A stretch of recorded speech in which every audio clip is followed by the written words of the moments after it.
Glórias a Deus, a paz do Senhor para todos os nossos irmãos que estão nos acompanhando, que Deus abençoe grandemente através da sua mensagem, da sua palavra.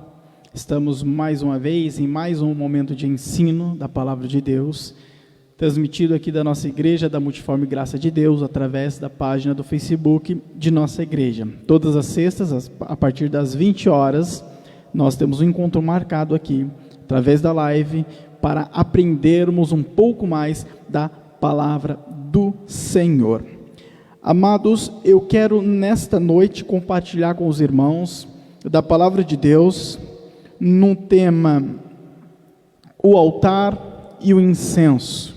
Este é o título do nosso ensino desta noite. Para isso, quero estar fazendo uma leitura em Salmos 141 e o verso de número 2, que diz assim: suba a minha oração perante a tua face como um incenso, e as minhas mãos levantadas sejam como sacrifício da tarde. Este é o verso para nós darmos entrada neste ensino. O tema do nosso ensino é o altar e o incenso. O altar do incenso ficava dentro do tabernáculo. O tabernáculo nada mais era do que um lugar que fora edificado para a adoração, através do sacrifício, através do holocausto. O tabernáculo era dividido em 3 partes distintas. Ao adentrar ao território do tabernáculo, nós estaríamos presentes no que eles chamavam de pátio do tabernáculo. Era, na verdade, um tipo de quintal do tabernáculo. Ali já era o tabernáculo. Então, aquele pátio, que era um tipo de quintal ali do tabernáculo, ele tinha 2 utensílios sagrados, que era a bacia de bronze e o altar do holocausto. Então, adentrando o tabernáculo, tinha a bacia de bronze, que servia como purificação para os sacerdotes e para o sumo sacerdote. Isto fazia parte do ritual e não poderia ser descumprido. Era um estatuto perpétuo, era uma norma, uma diretriz que deveria ser seguida por todos os sacerdotes e também pelo sumo sacerdote. Então, tudo aquilo que o sacerdote viesse a empreender ali no tabernáculo, empreendendo ali o seu ofício, antes ele deveria passar pela bacia de bronze para poder fazer a purificação. Ele se lavava com água, literalmente, naquela bacia. No tabernáculo também tinha o altar do holocausto, o altar de sacrifícios. Ali era onde se oferecia sacrifícios diariamente. Então, todo o povo de Israel, de diversas partes, de todas as tribos, eles vinham até o tabernáculo diariamente, levando ali o animal para ser imolado e para ser sacrificado. Por isso existiam muitos sacerdotes, porque o ofício ali era empreendido o dia inteiro, todos os dias era feito o trabalho ali de holocausto. Então, em cima daquele altar era onde se sacrificava e oferecia o holocausto a Deus. Adentrando então agora ao tabernáculo, saindo, ou melhor dizendo, do pátio do tabernáculo e adentrando então a ele, nós estamos dentro de um lugar chamado de Santo Lugar. O Santo Lugar tinha 3 coisas sagradas ali. Tinha o altar do incenso. Entramos ali no tabernáculo, nós daríamos de frente com o altar de incenso, que é refere-se ao nosso título hoje, o nosso título refere-se a isso, e estaríamos de frente com o altar de incenso.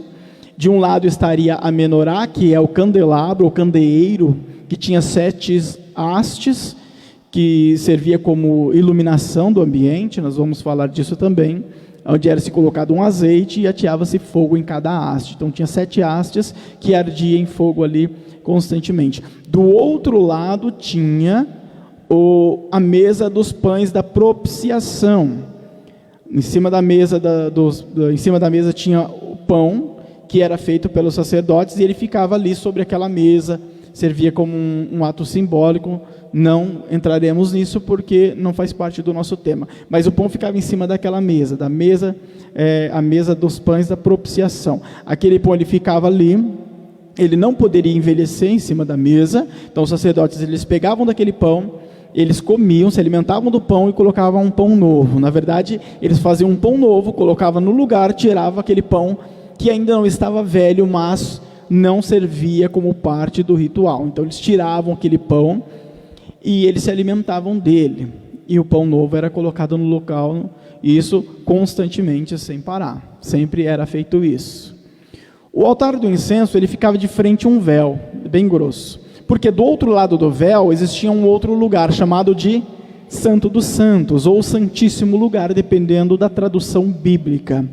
Dentro do Santo dos Santos, sabemos que existia apenas uma única coisa, que era a Arca do Concerto, que simbolizava a Santíssima Presença de Deus.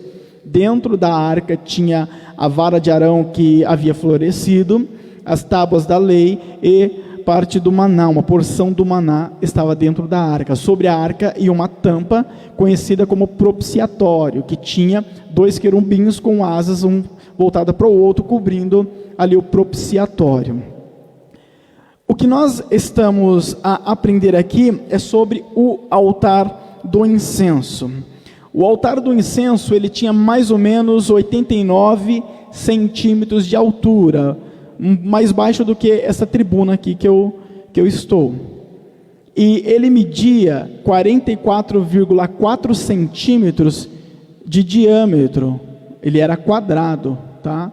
Então 44,4 e 44,4, que era um côvado. O côvado, nessa época, media-se 44,4 centímetros. Apenas na época de Ezequiel, o côvado ele passou a medir 51,8 centímetros, mas nessa época ainda era 44,4 centímetros. Sobre este altar tinha um vaso. Este vaso era conhecido como incensário. E embaixo desse vaso se colocavam brasas, obviamente acesas, que queimando fazia com que o vaso ele esquentasse, e assim exalava-se o incenso, que era feito de especiarias. Várias especiarias era utilizada para fazer o incenso e colocar dentro daquele vaso. Então este é o tabernáculo, em poucas palavras. Estes são os utensílios que envolviam o tabernáculo, os principais deles, e este, que nós acabamos de tratar, é o altar do incenso, que ficava dentro do santo lugar, de frente ao véu, que dividia, separava o santo dos santos do santo lugar. Olhando para a Bíblia Sagrada, nós podemos compreender que o incenso ele tem o seu simbolismo dentro das Escrituras Sagradas, e ele vem a simbolizar a nossa oração. Como nós podemos enxergar isso pela Bíblia Sagrada? A partir deste texto que nós lemos na abertura deste ensino, Salmo 141, verso 2, eu quero ler novamente. Suba a minha oração perante a tua face como incenso, e as minhas mãos levantadas sejam como sacrifício da tarde. Então o salmista ele compara a sua oração ao incenso. O incenso não é a oração, e nem a oração é um incenso, mas é um comparativo que as Escrituras Sagradas faz, trazendo-nos a permissão de encararmos como um símbolo, a oração, em relação à oração e o incenso. Como nós podemos criar ou encontrar uma base mais sólida para esta questão? Basta nós lermos Apocalipse capítulo 8, verso de número 3 e o versículo de número 4, que diz assim: E veio outro anjo e pôs-se junto ao altar, tendo um incensário de ouro, e foi-lhe dado muito incenso para opor com as orações de todos os santos sobre o altar de ouro, que está diante do trono. e a fumaça do incenso subiu com as orações dos santos, desde a mão do anjo até diante de Deus. Então, outro verso que nos traz este comparativo, e aqui diz que a fumaça do incenso subiu até Deus com a oração dos santos. Então, a Bíblia nos permite entender que a oração e o incenso, eles servem como simbolismo um do outro, tá? Até porque o incenso, lá no Antigo Testamento, no tabernáculo, ele deveria arder, o fogo, a brasa ali no incensário deveria arder continuamente. Aquele incenso, ele deveria ser exalado constantemente. Então, sempre teria que acrescentar ali no vaso as especiarias que eram ali sujeitas aquele incenso. Então eram elas ali que faziam com que viesse a existir de fato, né, o incenso, aquela fumaça, que segundo as escrituras era um cheiro muito agradável. Então tinha que ter. Então constantemente os sacerdotes tinham que estar repondo aquele vaso para que o incenso viesse a existir constantemente. E nós percebemos na Bíblia Sagrada, quando ela diz orai sem cessar, em outra tradução vai estar orai em todo o tempo. Então, assim como o incenso deveria existir constantemente, assim também as Escrituras Sagradas, elas nos chamam a orarmos constantemente e incessantemente. O primeiro tópico que eu quero cuidar aqui com os irmãos, a respeito deste trecho, nós vamos encontrar lá no livro de Êxodo, lá no capítulo de número 30, e o versículo de número 7. O interessante é que o incenso, né, o incensário, ele deveria ser cuidado, porém, antes disso, o sacerdote deveria passar pelo candelabro.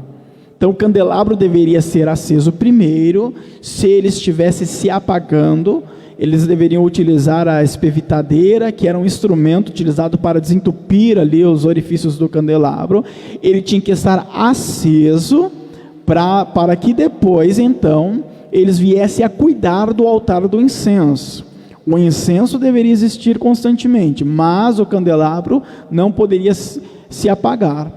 Então eles não poderiam mexer no incensário no escuro, até porque o tabernáculo não tinha janelas, não tinha claridade em si. Bom, Êxodo capítulo 30, verso de número 7, para nós entendermos melhor essa questão. E Arão sobre ele queimará o incenso das especiarias cada manhã. Quando puser em ordem as lâmpadas, o queimará. Então, primeiro, coloque em ordem as lâmpadas, deixa elas acesas ali, funcionando perfeitamente. Depois, você cuida do incenso. Isto era uma norma que tinha que ser seguida, era a lei, fazia parte da lei do ritual, ali do tabernáculo, e deveria ser seguido. Porque, como eu disse, no tabernáculo ali, era carente de claridade. Tanto é que o candelabro, a única função dele ali era para iluminar o ambiente. Isso nós vemos em Êxodo capítulo 25, verso 37, que diz assim: também lhe farás 7 lâmpadas, as quais se acenderão para iluminar de fronte dele, ou seja, para iluminar aquilo que está ali diante dele. Então ele ficava encostado ali na parede do tabernáculo, que era feita de véu, né? E então ali tudo que estava à frente do candelabro era iluminado. Então era para iluminar o ambiente. Então nada era feito ali às escuras, tinha que ter claridade. O interessante é que na nossa vida espiritual, trazendo aqui para o devocional e para a espiritualidade, a nossa vida espiritual ela não é diferente. Por quê? Porque a Bíblia nos convida, nos chama, nos incentiva, nos impulsiona a orar constantemente, incessantemente, como eu disse aqui. Mas a nossa oração, ela vai ser válida se nós estivermos na luz. Se não tiver a luz em nossas vidas, de nada adianta nós cuidarmos da oração. Da mesma maneira era com os sacerdotes. Se eles cuidassem do incenso, sem antes cuidar da lâmpada, estava em desconformidade com o que Deus tinha prescrito a eles. Então, primeiro cuide da iluminação, depois do incenso. Na nossa vida espiritual não é diferente. Então, antes de nós cuidarmos da oração, nós temos que cuidar da nossa vida para com Deus. Então, a nossa vida tem que estar iluminada em Cristo Jesus. Então, de nada adianta eu orar o dia inteiro, 24 horas por dia, sem parar, se a minha vida não estiver na luz, se eu não estiver em Cristo, se eu não estiver em santidade, em obediência para com Deus. Porque a Bíblia nos diz que Jesus, ele é a nossa luz. João capítulo 8, verso de número 12, falou-lhes, pois, Jesus outra vez dizendo: eu sou a luz do mundo, quem me segue não andará em trevas, mas terás a luz da vida. Então Jesus é a nossa luz. Então, se nós queremos orar, e que a nossa oração seja respondida por Deus, antes nós devemos nos ater à nossa condição espiritual, porque muitos infelizmente não estão em conformidade com a palavra de Deus, e se desgastam em oração, em campanhas, e às vezes em consagração e em jejum, quando na verdade ele não tem obediência para com Deus. Já nos ensina as Escrituras Sagradas, por intermédio do profeta Samuel, que Deus, ele se atenta para a nossa obediência em primeiro lugar, e não para o sacrifício. Quando Saul, ele reservou o melhor das ovelhas ali, e ele até disse para Samuel: olha, isso aqui eu reservei para oferecer para Deus. Samuel falou contra Saul, dizendo: mas você fez o que é contrário à vontade de Deus, porque Deus, ele mandou para que você não trouxesse ovelhas nenhuma, né, do exército inimigo, do povo inimigo. Deus, ele se agrada mais da obediência do que do sacrifício. Então a obediência está em primeiro lugar em relação ao sacrifício para com Deus. Muitas das vezes nossas orações não são respondidas, as nossas campanhas não são atendidas, porque a nossa vida não está em conformidade com a vontade do Senhor. Então, primeiramente, a nossa vida tem que estar na luz, que é Cristo. Depois, a nossa oração, o nosso incenso, ele vai ser agradável ao Senhor. Amém? Terceiro tópico: não podia oferecer incenso estranho ou qualquer sacrifício sobre o altar. O altar do incenso não podia ser oferecido um incenso que não fosse um incenso que foi prescrito por Deus ali na lei do ritual. Não podia, era proibido. E nem oferecer algum sacrifício sobre aquele altar, também era proibido. Êxodo capítulo 30, verso 9. Não oferecereis sobre ele incenso estranho, nem holocausto, nem oferta, nem tampouco derramareis sobre ele libações. Aquele altar, ele era feito exclusivamente para aquele ofício. Nós, cristãos, vivemos a vontade de Deus, a vontade do Senhor. Mas muitas das vezes, quando o homem ele procura viver a vontade do mundo, não adianta ele tentar oferecer algo a Deus, porque ele está na vontade do mundo. Torna até uma repetição do que eu estava dizendo antes, porque oferecer algo para o Senhor, antes de tudo, nós temos que estar na vontade do Senhor, para que Ele venha receber de nós. Então, que vamos louvar a Deus, bendizer o seu nome, erguer as nossas mãos, fechar os olhos, amém, isso é lindo, mas diante de Deus, isso vai ser recebido, se a minha vida estiver no altar. Porque se nós não estivermos com a vida no altar, não é recebido pelo Senhor.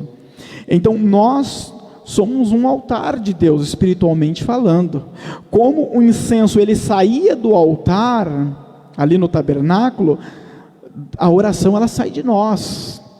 Então, se eu posso simbolizar ao incenso, a oração ao incenso, se eu posso fazer uma comparação, e a Bíblia faz essa comparação, nós somos o altar, que é de nós que sai a oração. Mas este altar aqui, ele não pode servir para o mundo e depois servir para Deus. O altar é para Deus. Por isso Deus diz aqui: não oferece sobre ele libações, nem um sacrifício, não ofereça. Não coloque dentro do incensário um azeite, uma especiaria que não seja aquela que eu prescrevi, uma coisa estranha. Não pode, não será aceito. Por isso nós, cristãos, temos que ser um altar verdadeiro, um altar de Deus. Porque se este altar nós servimos para o mundo e depois para Deus, não convém.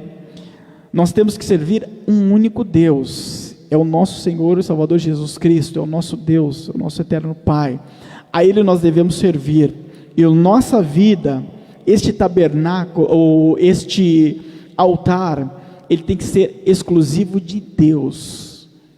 Não pode fazer pacto ou vínculo com o mundo, com as coisas deste século. Quarto tópico: ficava diante do véu do lugar santíssimo. Por que o altar do incenso ficava diante do véu? Ficava diante do lugar santíssimo. Êxodo 30, verso de número 6. E o porás diante do véu que está diante da arca do testemunho, diante do propiciatório que está sobre o testemunho, onde me ajuntarei contigo. O verso está querendo dizer, vocês vão pegar o altar do incenso, vão colocar de frente com o véu, porque de frente com o véu do outro lado está a arca e a sua tampa, que é o propiciatório. Isso que o verso está querendo dizer, isso que Deus disse para o povo. Porque com o incensário, ele não poderia ficar do lado direito?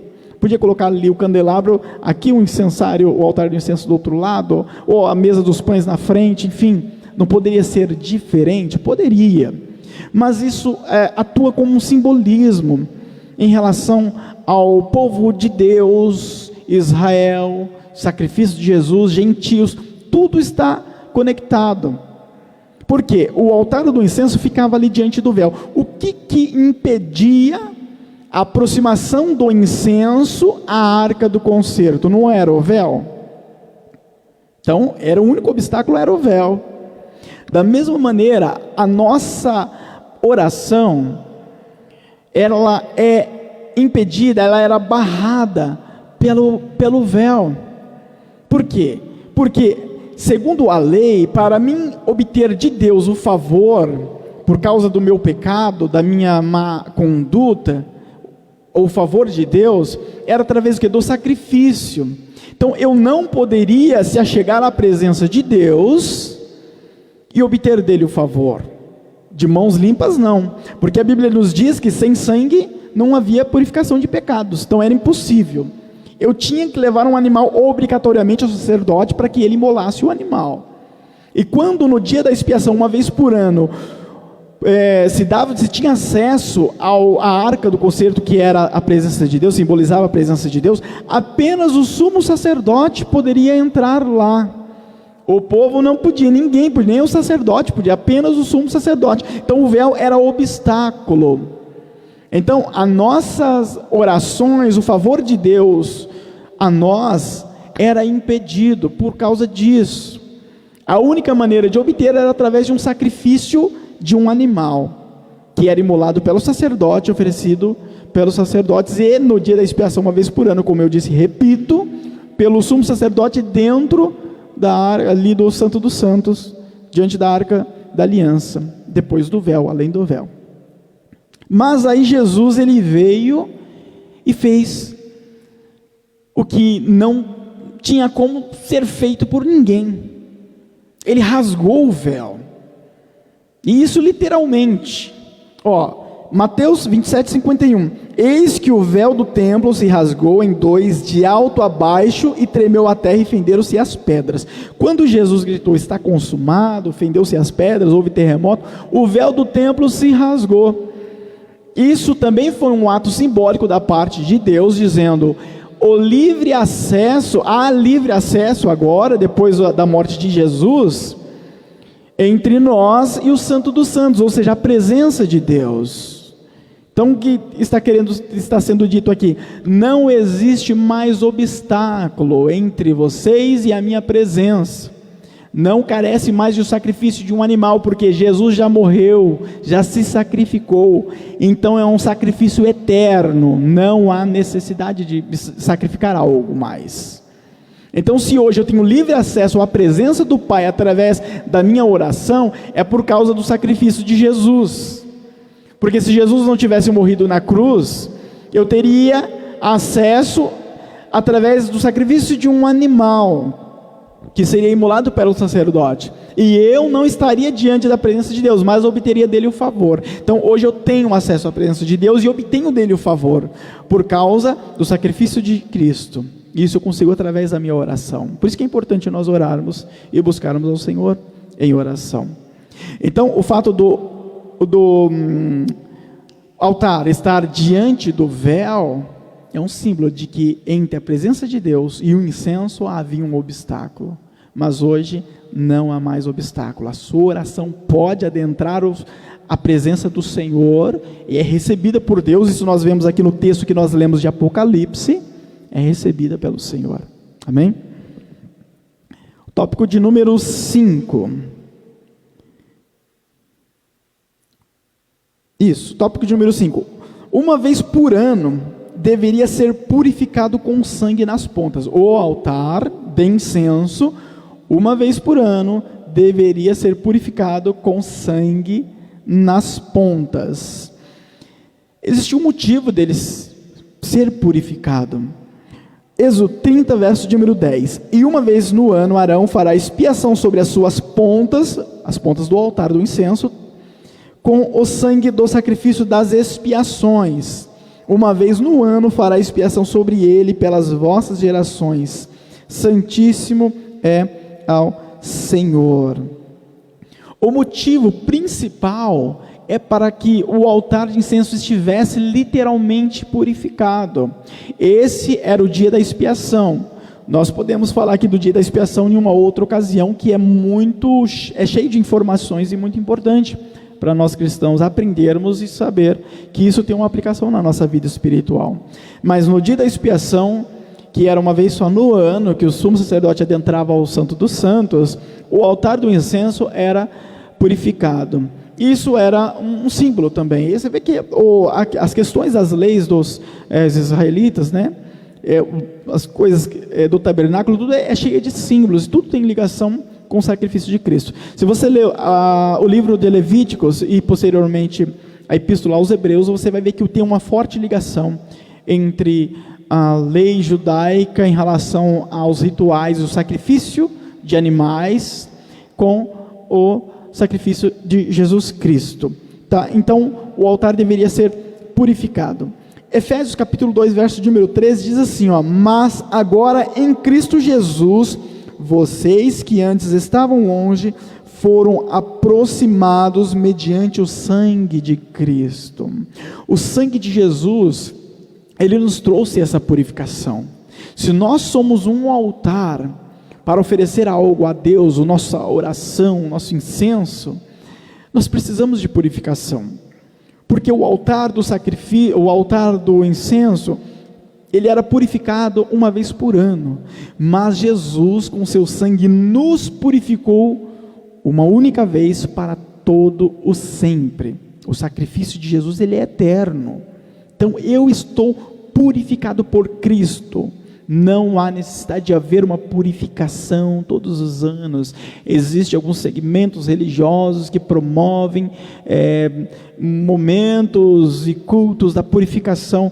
Não há necessidade. Jesus me purificou de todo o meu pecado lá na cruz do Calvário naquele dia.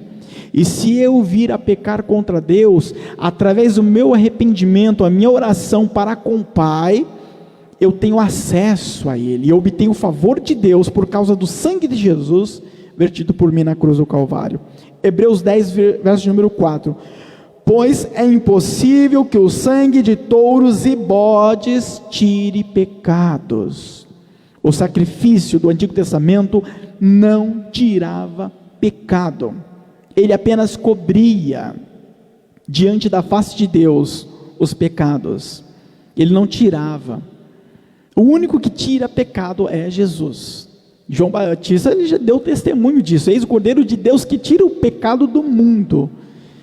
João Batista, ele está traçando ali um paralelo na mente dos judeus, aqueles que estavam ouvindo, que eficientemente, o sacrifício de Jesus vai muito além do sacrifício que os judeus faziam desde lá do período de Moisés.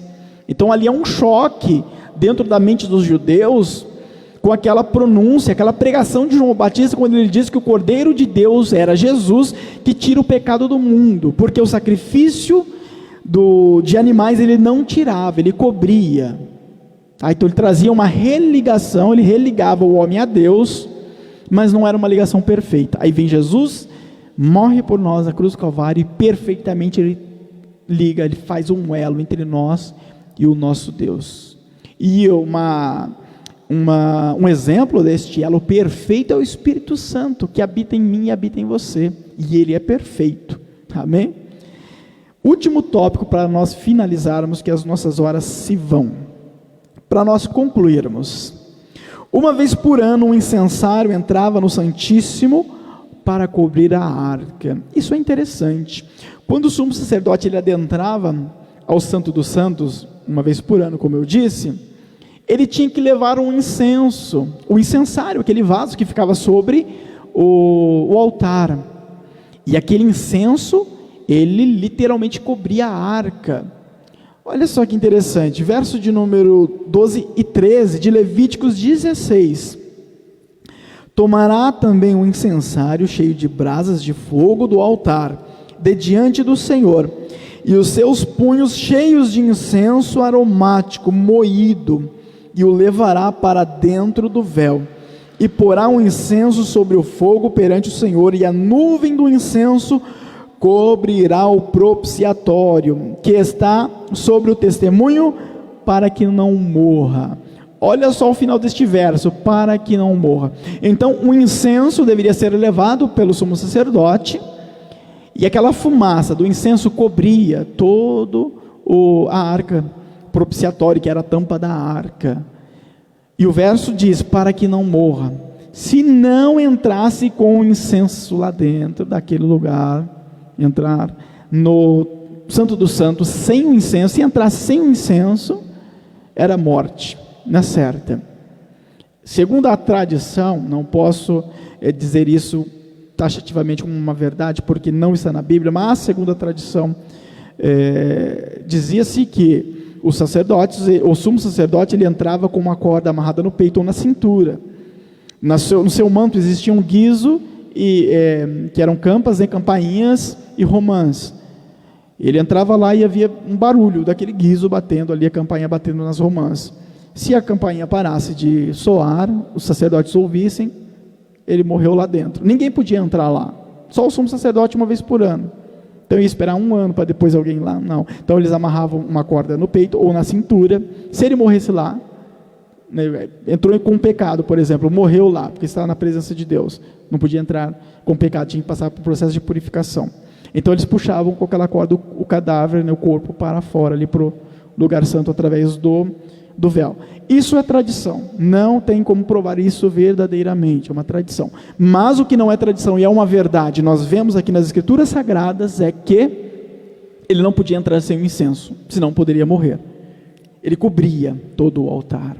Então o contato do sumo sacerdote para com a arca, ela não era livre, era um objeto feito de matéria, mas simbolizava a Santíssima Presença de Deus. Então não era um contato livre, um contato aberto, não, tinha que ter a fumaça que cobria ali, ele praticamente quase que não enxergava praticamente nada, porque ali, como eu disse, não tinha janelas, era escuro, e ali não tinha, né, o fogo, né, queimando.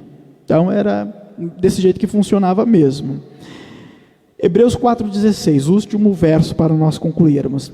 Assim, aproximemo-nos do trono da graça com toda a confiança, a fim de recebermos misericórdia e encontrarmos graça que nos ajude no momento da necessidade.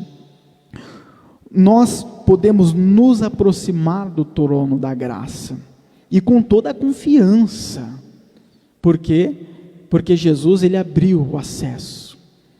Não preciso eu utilizar do incenso físico, mas tem um incenso que ele precisa ser usado para mim conseguir se achegar à presença de Deus.